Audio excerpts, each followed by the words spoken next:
Berd Sparrow gravel wheels are crazy light with crazy fabric spokes that do a fantastic job of damping vibration. At just over 1,100 grams for the wheel set, they are lighter than pretty much anything out there, and they're certainly the lightest gravel wheels I have ever ridden. For context, these tires, which I love, 42mm Specialized Pathfinder Pros, weigh just as much for the set as the wheels do. So what's the catch? Well, of course, they're expensive. No more expensive than other high-end gravel wheels, for sure. My primary hesitation comes down to the secret sauce itself, the polyethylene spokes you may know as Dyneema or Spectra. In this video, I'll give you some comparisons to other high-end gravel wheels I've ridden in terms of feel and price and specs. I'll talk about what I like and I love here, what I'm hesitant about. I'll talk about some impressive durability and strength tests that Berd has done. I'll talk about some tests I have done on my own, inadvertently and otherwise, with a variety of different wheels. And, again, just get back to that hesitation in the back of my mind at the end of a 6-month test with these Berd wheels. Please take a second to subscribe and then we'll dig in to the crazy spokes on these crazy light Berd Sparrow wheels. This video is brought to you by the 2024 USA Cycling Gravel National Championships. Save $50 on your registration for the September 8th race in Gering, Nebraska with the code on screen. Ultra high molecular weight polyethylene. That's what this material is.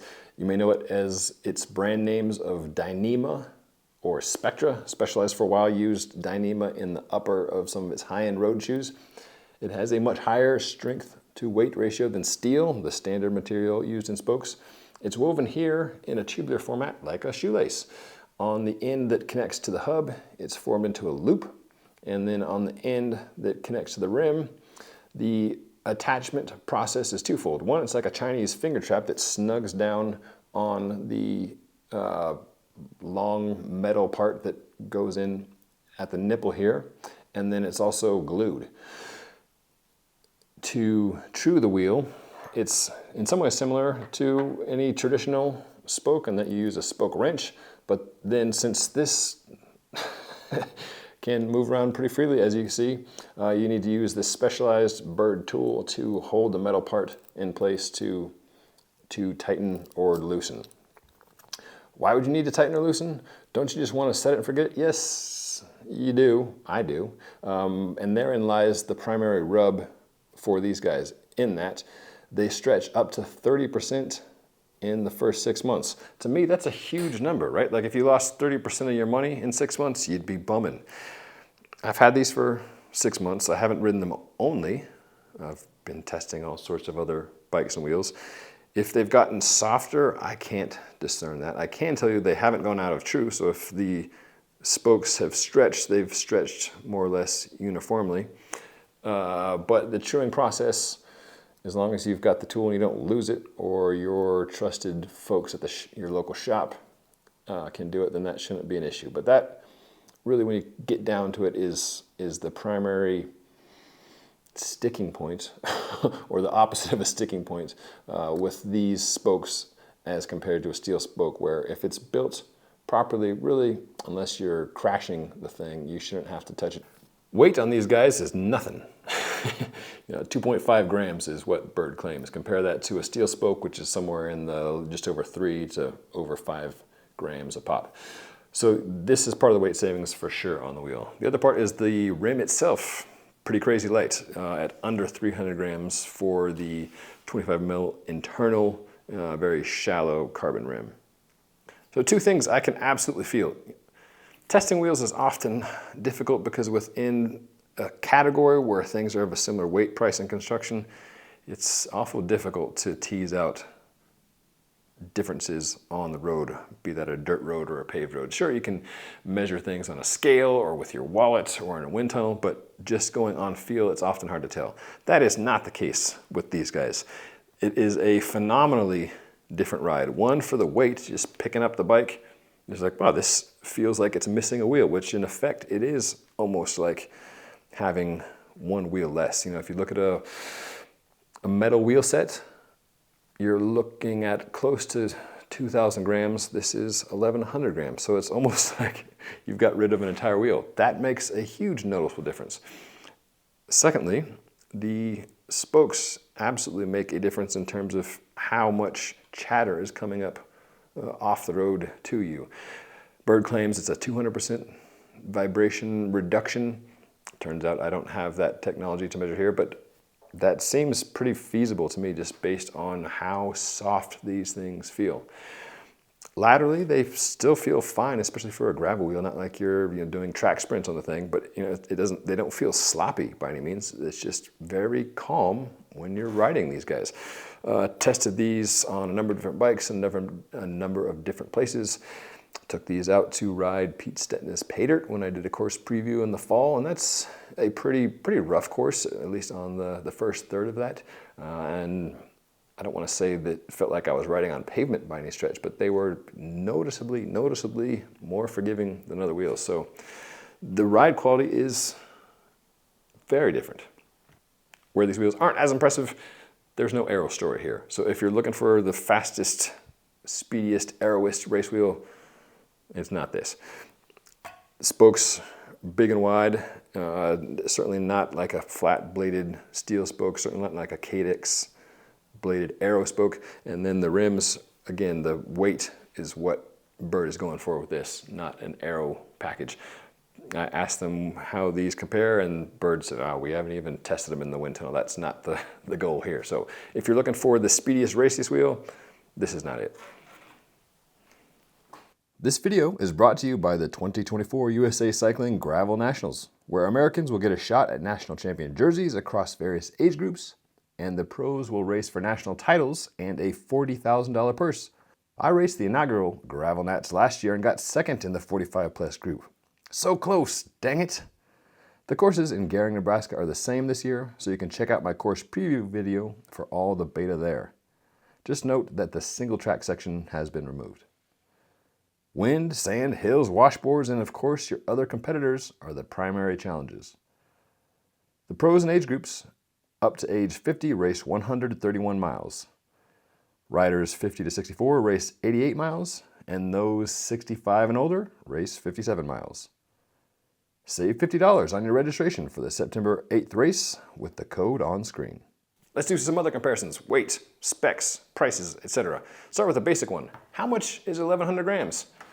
It's basically 2 small water bottles.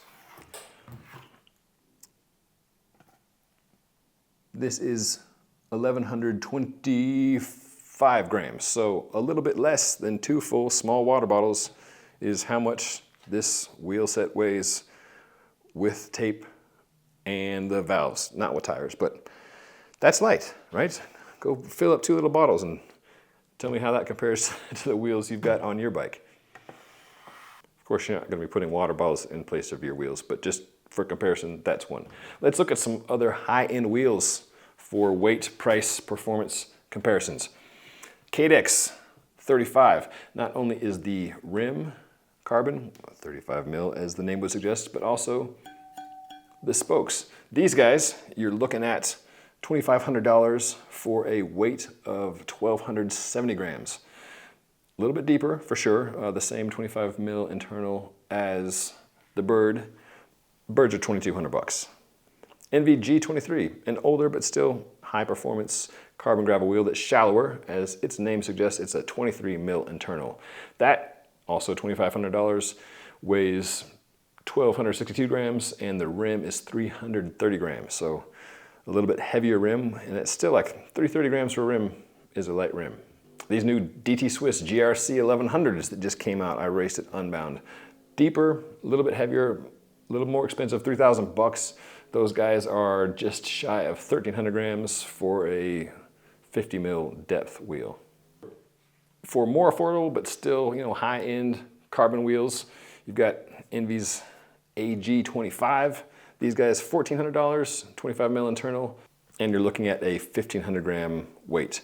The Hunt 40s, 1,300 bucks, 1,400 grams, 25 mil internal, and a bit of aero shaping to them at a 40 mil depth. So by comparison, Berd Sparrow, not the absolute most expensive, but definitely on the higher end in terms of price. but far and away the lightest gravel wheel I've ever ridden and the most forgiving gravel wheel that I've tested.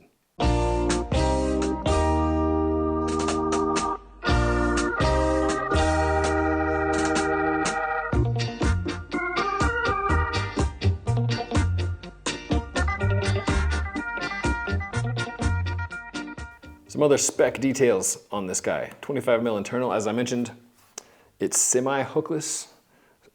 They rate these up to 70 PSI with a 28mm tire. As a gravel wheel, I wouldn't suspect you'd be running a road tire, but people like to do different things. So they're, like a lot of wheel brands, pegging their top recommended PSI at 70.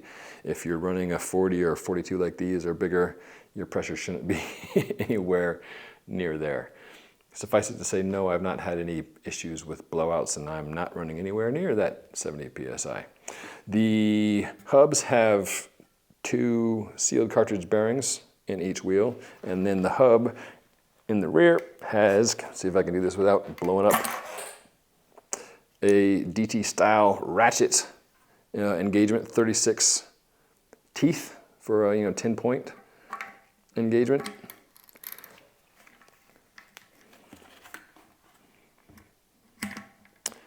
I have not had any issues with this in 6 months of riding, but again, that's 6 months of riding multiple wheels, multiple bikes.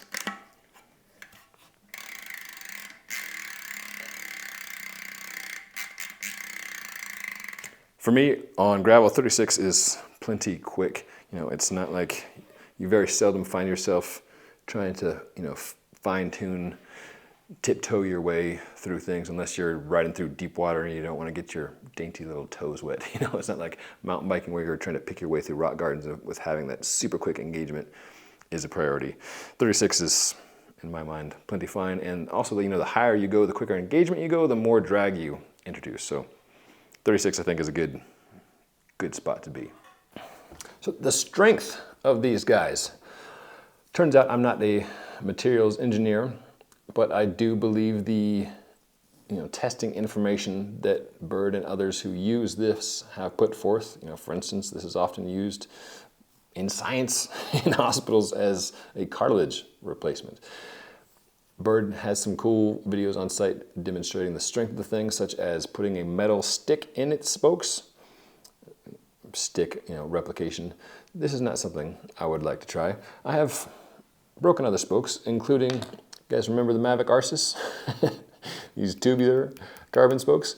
Broke each and every single one of these guys on a front wheel in a Criterium. Don't recommend that.